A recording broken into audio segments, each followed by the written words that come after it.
I want to welcome all of our viewers from around the world to another edition of Global Thinkers. I'm Wang Guan in Beijing, and today it is our great pleasure to have with us political scientist, scholar, and author, Professor John Mearsheimer. He's currently with the Department of Political Science at the University of Chicago. Sir, welcome to CGTN again. China eradicated poverty last year, according to official data, and also it is launching the 14th five-year plan, a guiding roadmap, guiding China's economy and social political development. How do you look at those domestic Chinese programs? I think that they have been largely successful. I think there's no question that huge numbers of people have been lifted out of poverty in China over the past 4 or 5 decades. And from a Chinese perspective, this is a wonderful thing. And I would imagine that the Chinese government will go to great lengths to sustain those gains and to bring those people who are left in poverty out of poverty. So this is a great accomplishment. And in terms of running the economy, few countries in the history of the world have done a better job of growing their economy than Chinese leaders have done. They have been wildly successful. That's why, in my opinion, we now have this strategic competition. I think, to be honest, the biggest problem the Chinese face moving forward in terms of domestic politics is population decline. I think this is a worldwide problem. It's not limited to China by any means. In fact, I think South Korea has the lowest birth rate in the world. Japan has a remarkably low birth rate. The United States is beginning to experience a downward movement in its birth rate, and there's no sign that that's going to slow up. And we can regard the whole international community as this one global village under this economic globalization. If you think about COVID, no country is safe until all is safe. You think about climate change, we're all in this together.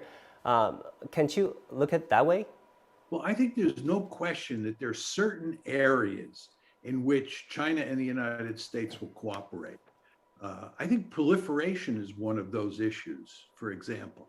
I think that the Chinese and the Americans and the Russians will all cooperate to limit nuclear proliferation. I think with regard to climate change and pandemics, you're likely to get significant cooperation on those fronts as well. But the key point is that the overall relationship between the United States and China will be one of competition, strategic competition. And it'll be a dangerous competition because there will always be the possibility that that competition will turn into a war. So you'll have some cooperation, but it'll be part and parcel of an intense security competition. Now, you say, isn't this an outdated way of thinking about international politics? Hasn't the world changed? The answer is no. How would you rate Joe Biden's policy towards China? Is it Trump 2.0?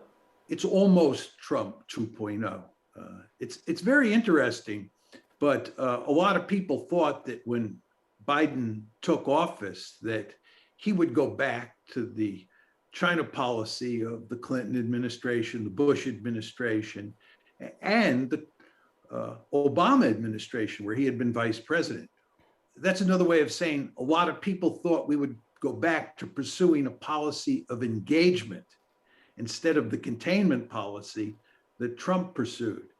But what's happened is that Biden has largely followed in the footsteps of his predecessor, Donald Trump. There's no evidence that there's any significant difference between Biden and Trump, except for one thing, and that is Biden is much better at working with allies than Trump was.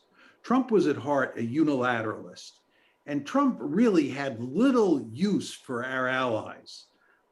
And this includes countries like the South Koreans, and the Japanese, who we have historically had very close relations with. Trump just didn't see much need to cooperate with them to contain China. Biden is different on this very important dimension. And Biden will go to great lengths to put together an alliance structure in East Asia that is designed to contain China.